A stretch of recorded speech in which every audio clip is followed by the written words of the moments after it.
A T-Rex skull with bite marks all over its face was discovered by paleontologists a couple of years ago. They discovered something rather messed up when they measured the spacing. Another T-Rex had basically chewed on this guy's head while he was still alive, and somehow he survived it. But what's most interesting is that this isn't the only instance of dinosaurs acting in almost psychopathic ways. Extreme aggression, cannibalism, and behavior that is rarely seen in nature, so I did some digging, and I found a ton of different dinosaurs that were so aggressive you could probably call them psychopathic. But more on the T-Rex. You know what's weird about the T-Rex? The majority of people are unaware of how badly behaved this dinosaur really was, despite the fact that everyone thinks they know it. See, there's this T-Rex skull called Stan, great name by the way, and when paleontologists first looked at it, they noticed these strange holes in the back of the head. These weren't just any type of hole, they were perfect puncture wounds that went deep into the bone. And as I said earlier, once they measured those holes, guess what fit perfectly? Teeth of a T-Rex. T-Rex, while he was still alive, and somehow lived through it, because the bone actually healed around the wounds. Which means this wasn't some quick death, this was straight up a face-biting session that Stan had to endure, and then walk around with scars for the rest of his life. But wait, it gets worse. Paleontologists started looking at more T-Rex skulls, and they found 324 different face-bite wounds across different specimens. 324. That's not just a few random bites, that is a pattern. These things were just biting each other in the face on a regular basis. And these aren't gentle love bites someone's girlfriend might do to them when they're sitting in bed together. We're talking about puncture wounds from teeth that were designed to crush bone. The kind of bite that could puncture the door of a vehicle. And then there's the cannibalism part. Yeah, they have found T-Rex bones with other T-Rex teeth marks on them. These are not from fighting marks. These are feeding marks. Even the toe bones had bite marks. Which means after the big chunks were gone, they were still there picking at the scraps. Yes, your favorite movie Dinosaur was actually eating its own family members. The menacing Corgosaurus Rex can be found here. And if you don't like and subscribe, he literally is going to eat you. Take a look at his face. This is a fearsome apex predator from the prehistoric period. T-Rex face biting looks friendly compared to what happened in prehistoric Madagascar. Madagascar used to have this dinosaur called Majungasaurus. It holds a very special record in paleontology. It was the first dinosaur whose cannibalism could be definitively demonstrated by scientists. Not only suspected it, but actually established it with fossil evidence that would be admissible in today's courtroom. They discovered Majungasaurus bones that had been bitten. Under a microscope, they could also see the exact spacing and shape of the teeth that made those bite marks. After that, they compared those marks to those of every other predator that was present in Madagascar at the time. Except for the Majungasaurus teeth, nothing else matched. The bite marks had these parallel scratches from the serrated edges of the teeth, and the spacing was perfect. It wasn't some other dinosaur eating Majungasaurus. It was Majungasaurus eating Majungasaurus. This indicates that this was typical behavior for them because they discovered multiple specimens with the same evidence. Now you might be thinking, well, maybe they were just scavenging already dead ones. But there's a catch. Madagascar back then was basically a desert. It was hot, dry, and hard to find food. Even if it used to walk around with the same face as you, when you're starving, you don't care where your next meal comes from. But there's something a little unsettling about finding fossil proof that these creatures were methodically stripping flesh off their own species' bones. Madagascar wasn't just an island. It was a place where dinosaurs went to eat each other. Individual cannibals are disturbing, but wait until you see how this species is affected by drought. Paleontologists thought they had discovered a typical dinosaur graveyard in Colorado's Maggot Moor Quarry, a collection of fossils from the Jurassic period that had died together in bad times 150 million years ago. Then they started counting bite marks. Out of 2,368 bones they dug up, a third of them have been chewed on, and not by modern scavengers, but by other dinosaurs. In addition, when they examined the specific bones with the bite marks closely, they discovered that 17% of them belonged to other meat-eating dinosaurs, including Allosaurus bones that had been gnawed on by other Allosaurus. Now, when you find bite marks on a leg bone or a rib, that makes sense. Predators go for the meaty parts, but these paleontologists were finding bite marks on toe bones and spine pieces.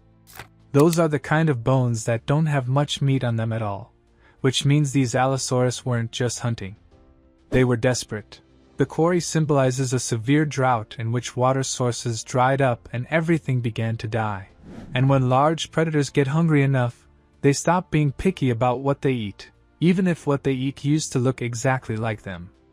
In point of fact, one of the bite marks they discovered was so large that it could only have been made by a massive Allosaurus.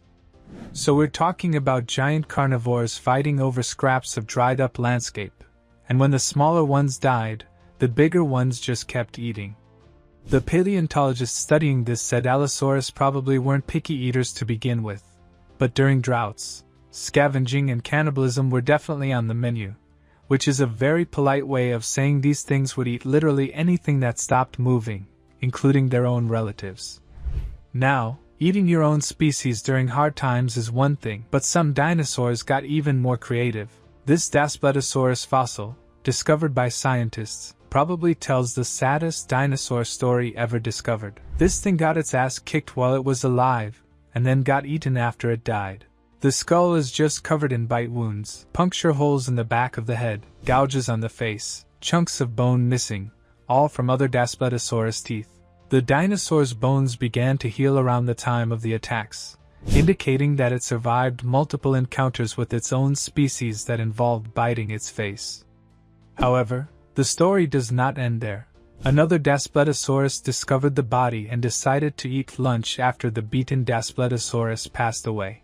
In point of fact, the skull has distinct bite marks, large punctures, and scratches where something deliberately removed meat from the bones. They even bit both ends of some bones, which means whoever was eating this carcass was really thorough about it. Throughout its entire existence, this dinosaur was bullied by other members of its species, and when it died, it became their dinner. Additionally, it would appear that this was not uncommon conduct. Face-biting scars show up on most tyrannosaur fossils. These things were just constantly beating each other up and then eating whoever lost. The whole thing kind of paints a scary picture of tyrannosaur society that's just completely brutal. Each Mapusaurus had jaws that could cut through a car and was about the size of a city bus. When paleontologists dug them up, they discovered adults, teens, and young children all congregating in the same area. Different ages, but they all died at the same time in the same place, which means these things likely lived together. And you're not the kind of dinosaur that hunts rabbits when you're a 10-meter-long carnivore with 6 friends. Argentinosaurus, a sauropod so massive it weighed as much as 12 elephants, was the only big enough prey in their neighborhood to feed a group of Mapusaurus. It was one of the biggest land animals that ever lived. Now, a single Mapusaurus attacking an adult Argentinosaurus would be suicide. That's like a cat attacking a cow. But 7 Mapusaurus working together, that is a different story. They probably surrounded it, some going for the legs, others jumping on the neck.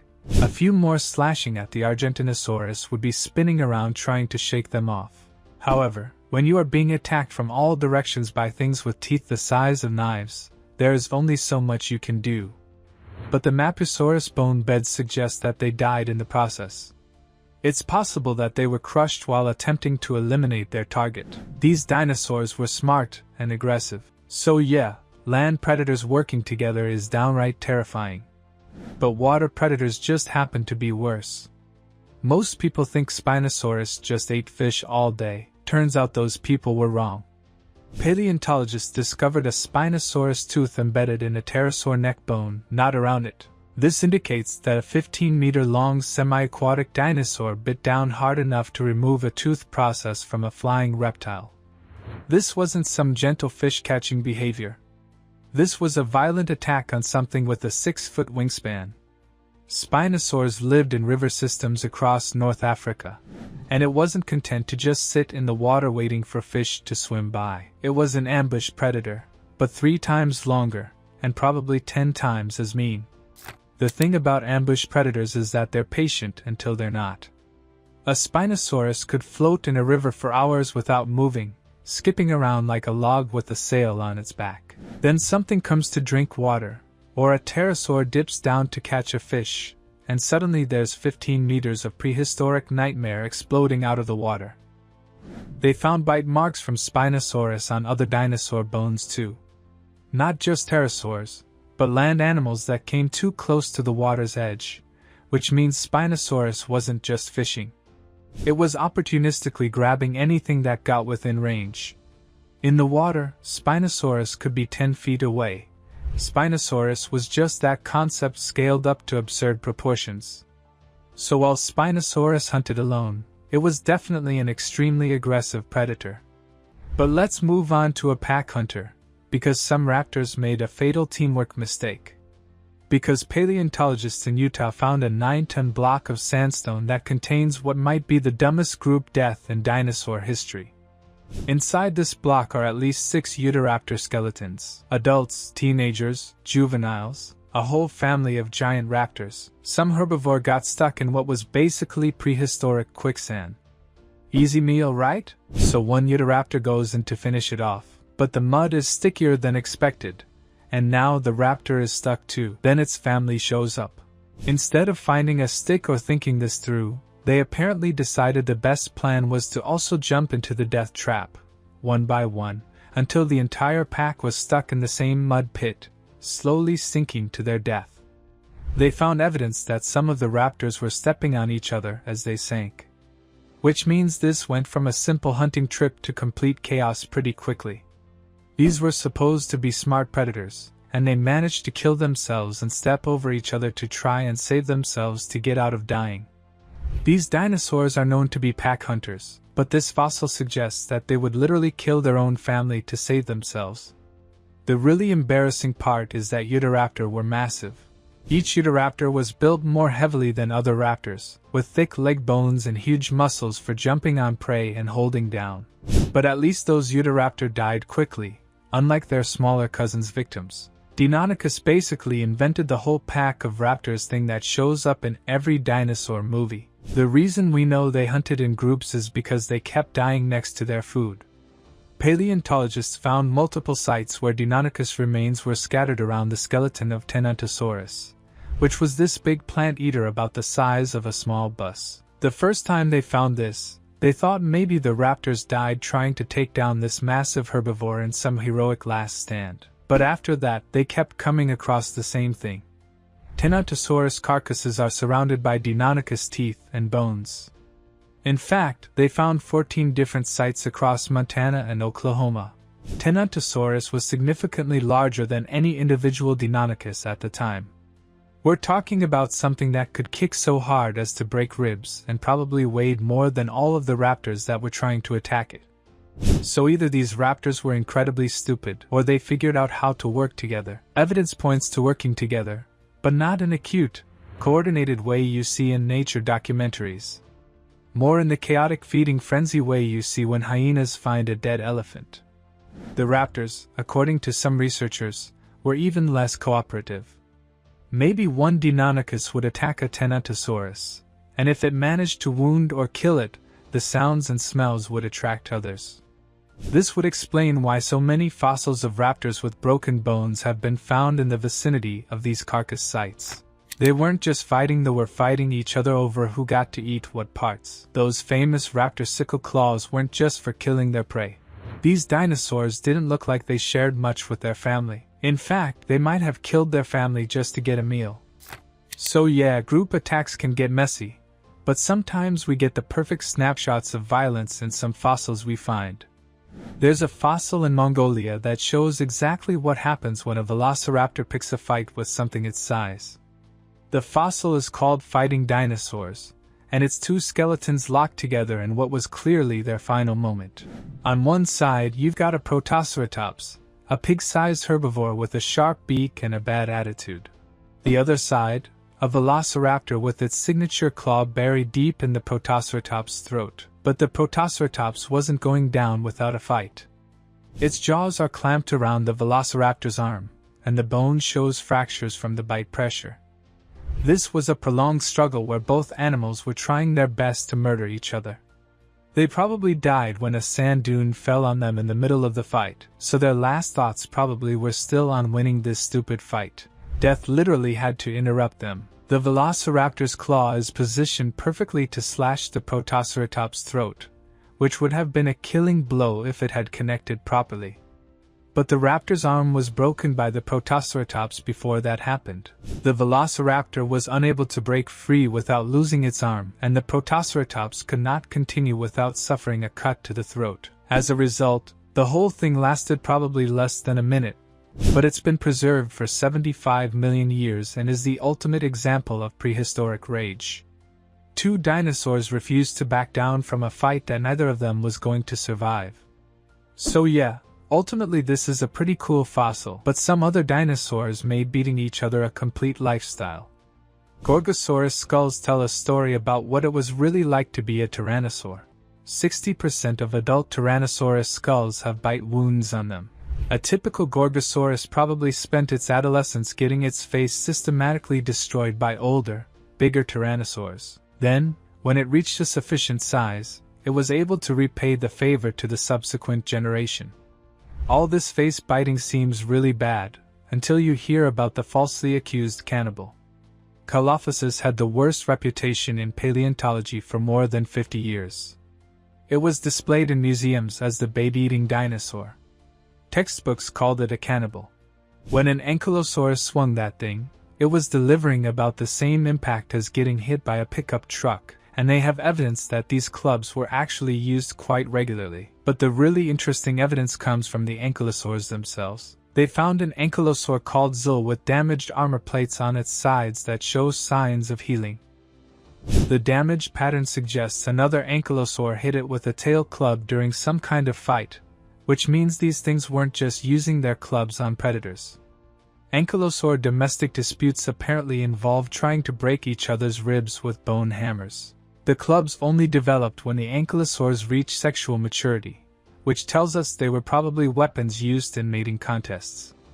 Two males would stand next to each other and just wail on each other's sides until one of them gave up or couldn't stand anymore. An ankylosaurus was basically a walking fortress that could end any argument with one swing of its tail. The possibility of club damage in the T-Rex's bones suggests that even the most powerful predators learned to avoid them. Now, bone clubs can break legs, but some dinosaurs went on to weaponize their entire skull. A large percentage of Pachycephalosaurus skulls show evidence of brain injuries from headbutting contests.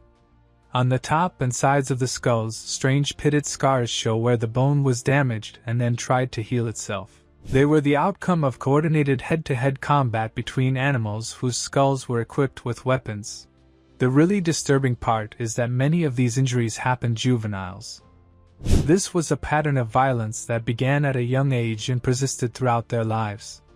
It's likely that some of the infected skull wounds caused their gradual death, because getting your skull cracked is bad enough. But when the crack gets infected and starts rotting, that is a whole different level of suffering.